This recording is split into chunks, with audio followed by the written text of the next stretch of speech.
understand that the misfit is part of the methodology of God. He never intended for you to fit.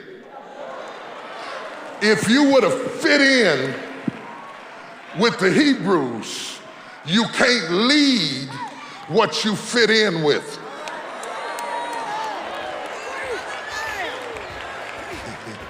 If you would have fit in with the Egyptians, you can't rebuke a devil you've been sleeping with. This is the potter's touch. Maybe you've been down in a rut saying, Lord, why did I have to go through that? Why? I want you to understand you need to stop whining and understand that these were steps on the road to destiny. The steps of a good man are ordered by the Lord, and you are to delight as God delights in the way. Because, my friend, nothing that you've been through shall be wasted. Jethro told Moses to lead the sheep.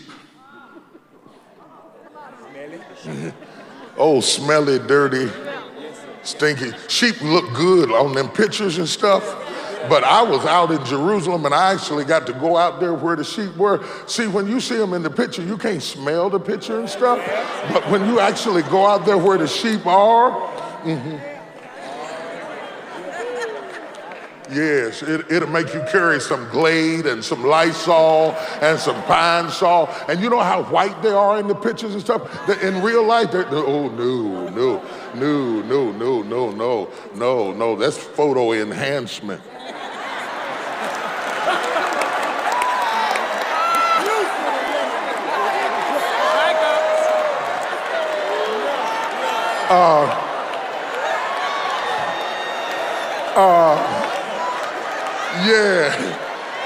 Yeah. It's a kind of, it's not odor, it's odor. This is a French term. Yes, indeed. They should bottle this for insecticide or something. I know they don't have to worry about mosquitoes. Nothing would want to bite, nothing smell like that. And he's in this environment. And I know the enemy must have been saying, where is your God now? You out here, I thought you had a mighty destiny. Your mama called you Moses for being drawn out. I thought there was a king and a mighty man and a general in you, and all you going through is survival techniques for a desert you didn't even come up in. Look at you running around here. You the king of the sheep. Every so often you'll go through a period in your life that seems like all of your real skills are being wasted. It will feel like you're not being used to your highest potential. It will feel like you're living beneath your privilege. And if you're not careful, you will secretly see yourself as a failure because you don't see yourself operating in the way that you dreamed that you would. And he's just running around there saying, at least it didn't kill me. And at least I escaped Egypt. And I'm making the best of a bad situation. And all of a sudden, he has an epiphany. Just walks up on it. Wasn't fasting for it, wasn't praying for it, wasn't talking in tongues, just walked up on it, didn't even expect it, just blew his mind. You know, God is the master of suddenly. I'm gonna say that again. See, if you understand that God is the master of suddenly, that means sometimes your life will take a turn you never even saw coming. It won't be no gradual progress, no evolution that leads to a revolution. It'll be suddenly, straightway, immediately, out of nowhere, one phone call, one meeting, one person, one time, one job, and your whole life, Everything about the next 40 years is about to change. I don't know who I'm talking to, but get ready, get ready, get ready, get ready, get ready, get ready, get ready, get ready, get ready, get ready, get ready.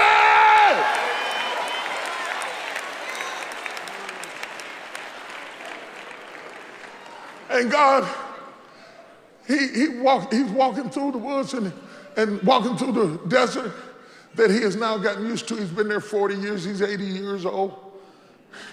He's 80 years old before he got it straight. It took him 80 years before he really figured out who he was. I know, ain't it discouraging? He looked at me like I might well just slit my wrist and die. Yeah, 80 years he had an epiphany.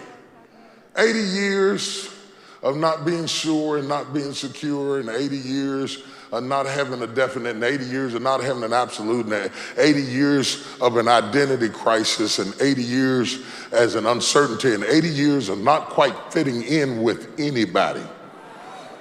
He couldn't quite bond with the Egyptians. He couldn't quite bond with the Midianites. He couldn't quite bond with the Hebrews. He was acquainted with all, but connected to none. I want to talk to misfit people. Yeah, misfit people. They come in all colors and both genders. Some are Democrats, some are Republicans, some are brunettes, some are redheads, some of them got afros, some of them wear balls, some of them wear fades. Misfit people. Some of them are educated, some of them are not educated, some of them are beautiful, some of them not so beautiful, but they're misfit people. You know this from the inside of you, that no matter what you tried to do to rest in and fit in with people, something always happens that makes you jump up and get out the nest because you never quite fit with anybody. I don't know, it may only be 10 of you in here, but there's a few misfit people who understand what I'm talking about. And see, you don't understand that the misfit is part of the methodology of God. He never intended for you to fit. If you would have fit in with the Hebrews, you can't lead what you fit in with.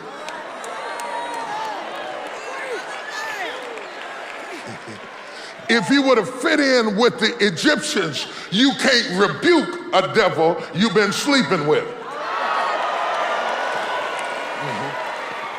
If you would have fit in with the Midianites, you would have missed your destiny and built a house in a desert that God never intended for you to stay in. And so that feeling of never fitting in is not that you are lost, it's that God is leading you from faith to faith and from glory to glory, because the steps of a good man are ordered by the Lord, and the Lord delighteth in his way. Nudge your neighbor and say, take another step. You're right on the edge. You're right on the verge. God has you set up. The reason you're in this service this morning is that God's about to give you an epiphany, a burning bush. It's time to take another step into your purpose and into your destiny. If you hear the words that are coming out of my mouth, give your God some praise.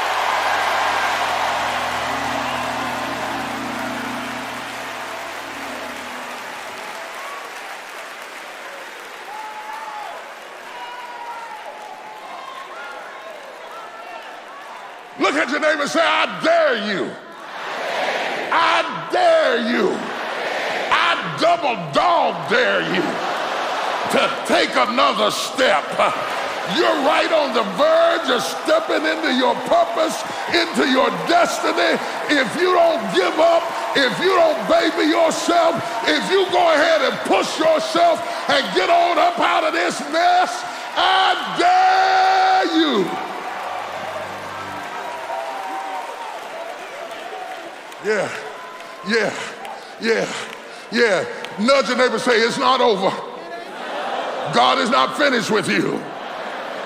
God is about to do something amazing in your life. Take another step. Take another step. Take another step. Take another step.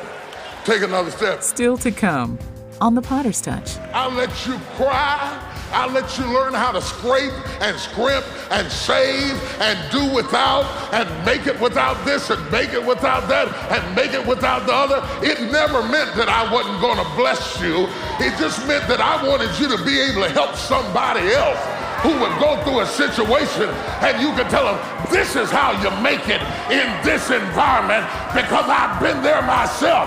And the same God that brought me out of my situation will bring you out. Oh, I feel something in here. Shake your neighbor and say, it's not wasted.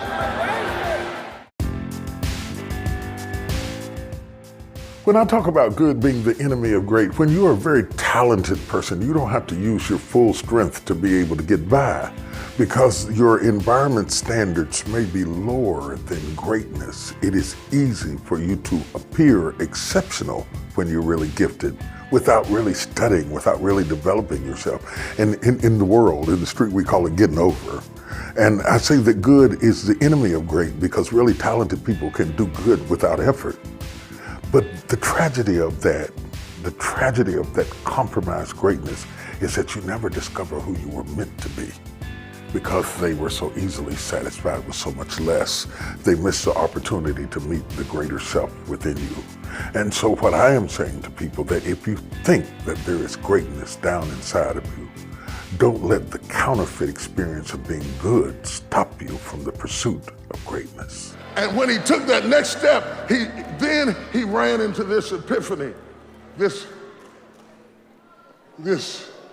oh my God, this burning bush. Wow, isn't that something? And he kept on going, but he turned aside to see. If I expose you to something, and you can keep walking, it's not for you.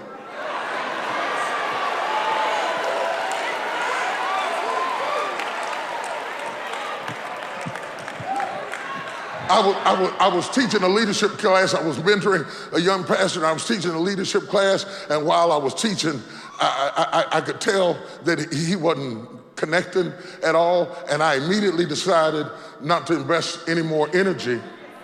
Because if I expose you to something and it don't draw you, it's not for you. See, if it was for you, even if you try to walk away, if you try to walk away, something will make you turn aside to see. Now listen at the text here, because this is where, oh my God, this is where it gets good. See, God didn't speak to him when he saw the bush. He didn't speak to him when he was exposed to the bush. But the Bible said that when the Lord saw that Moses turned back around, when he saw that Moses was attracted to what he had been exposed to, God said, now I can talk to you on another level. Oh, y'all don't hear what I'm saying. Ask your neighbor, say, how bad do you want it?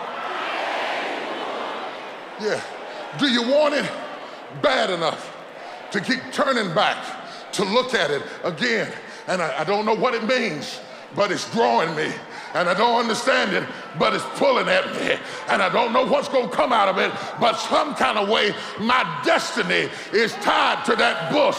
And I can't walk away from a bush that holds the secret. Oh, my. Oh, I better not do that this morning. I feel like preaching now. Tell your neighbor, your destiny is in the fire. Your destiny is in the fire. If you run from the fire, you will run from your destiny. Your destiny is in the problem. Your destiny is in the storm. Your destiny is in the fight.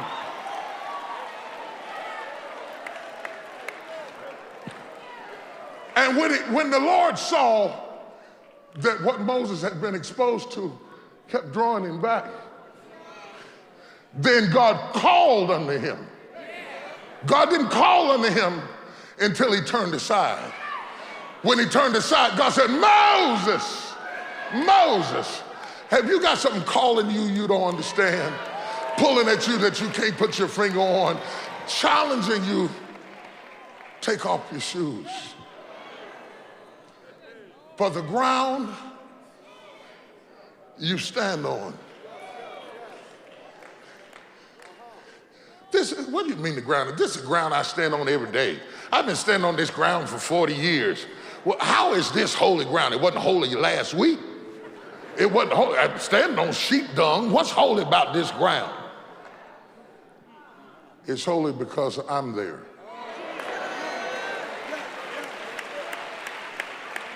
Every place, every stage of your life is holy because God is here.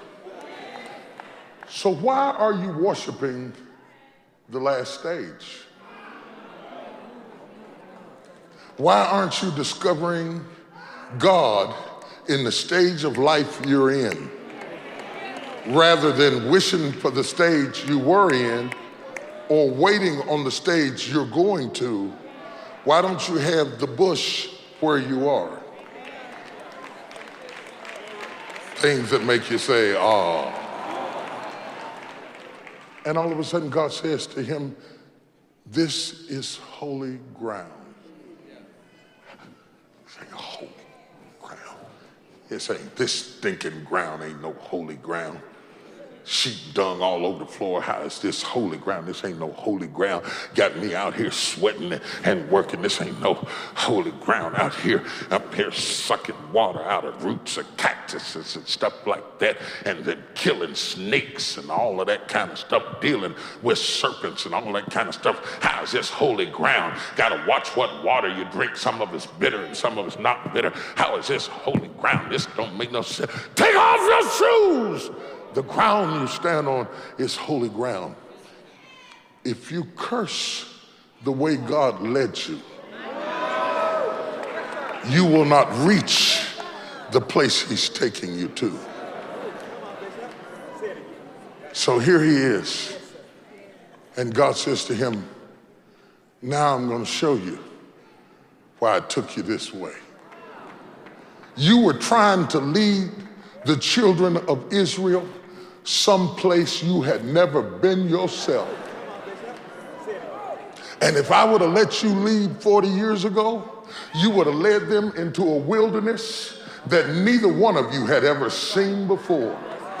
But I let you go through the wilderness first.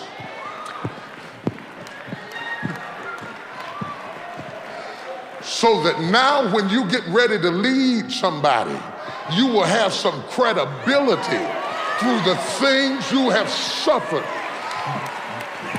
Am I preaching to somebody in here? I let you suffer. I let you cry. I let you learn how to scrape and scrimp and save and do without and make it without this and make it without that and make it without the other. It never meant that I wasn't going to bless you. It just meant that I wanted you to be able to help somebody else who would go through a situation and you can tell them, this is how you make it in this environment because I've been there myself. And the same God that brought me out of my situation will bring you out. Oh, I feel something in here. Shake your neighbor and say, it's not wasted. It's not wasted.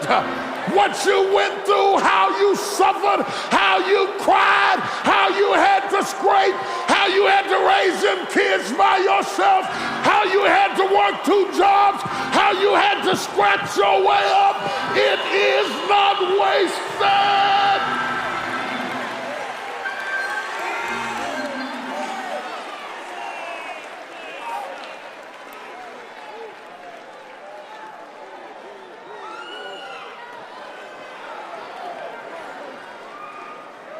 I was almost grown before I realized that when we were little, we were poor.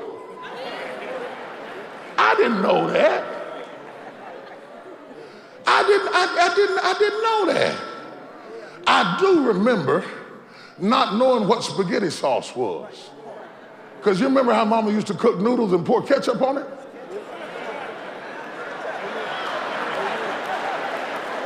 What is a meatball? I didn't know that. How could you be somebody who takes your kids to ballets and plays and symphonies and then go home and feed them spaghetti and ketchup? From spaghetti and ketchup on one side to ballets and symphonies on the other. The spaghetti and ketchup is saying one thing, and the ballet and symphony is saying another. My father was a janitor with a mop and a bucket and turned it into a business. And I used to hear him talk about taxes and corporate taxes and what had to be paid in quarterly taxes. The quarterly taxes, if you don't pay the quarterly taxes, you're gonna be penalized. I wasn't paying no attention. I was playing in the back, I was tired, it was hot, sitting in the car at Miss Rutherford's house. At Miss Rutherford's house for hours in the car. They'd have put our parents in jail now for leaving us in the car.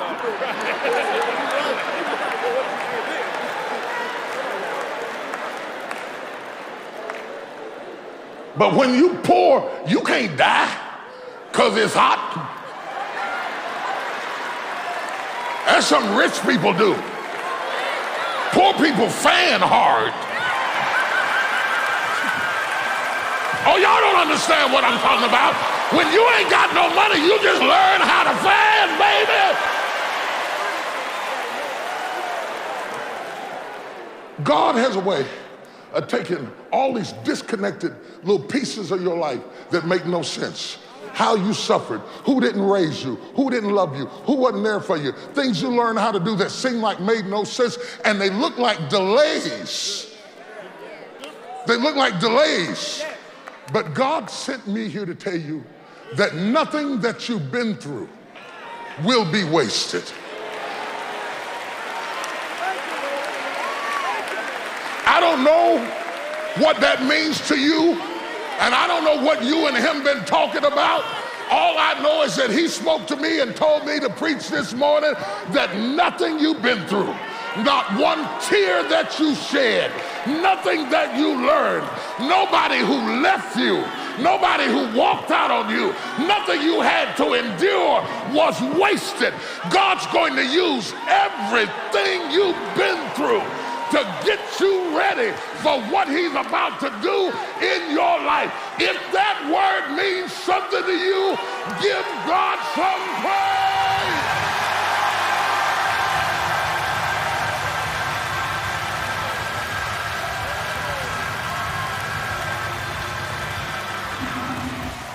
Listen, let's take a little time out, pause for the cause, and we'll be back for more in just a moment.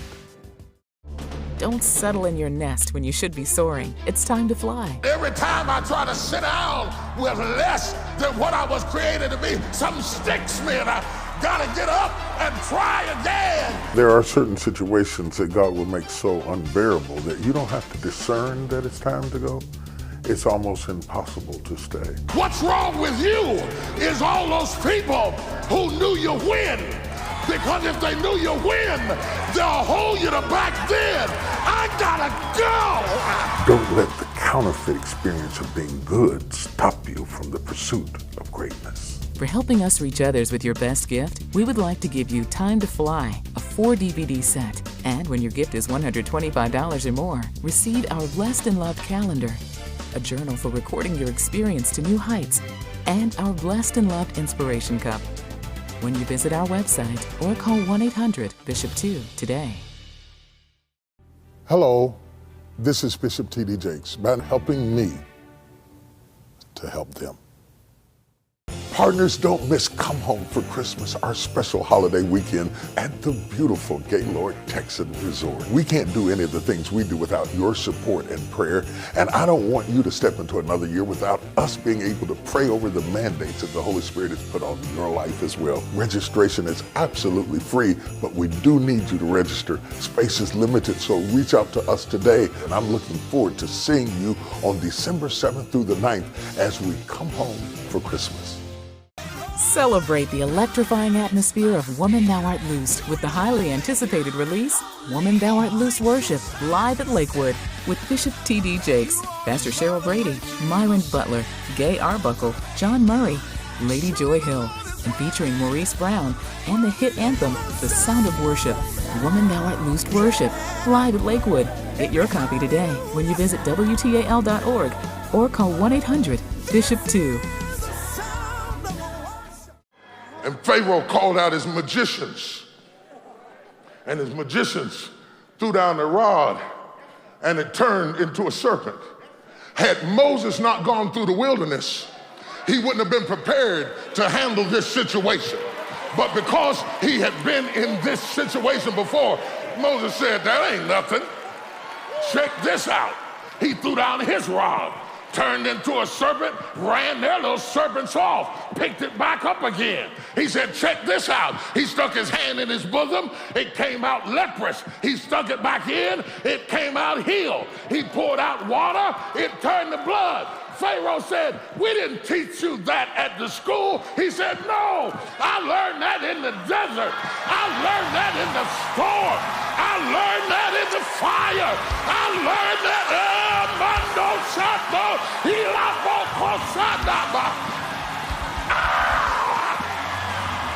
Somebody help me praise him. Somebody help me praise him.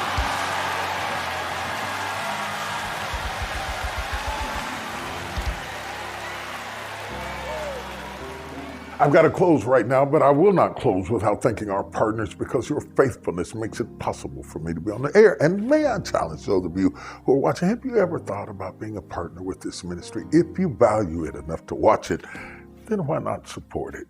It would help so much and ease our struggle to provide it to you. Until next week, may God bless you. May heaven smile upon you. I'll be here looking for you.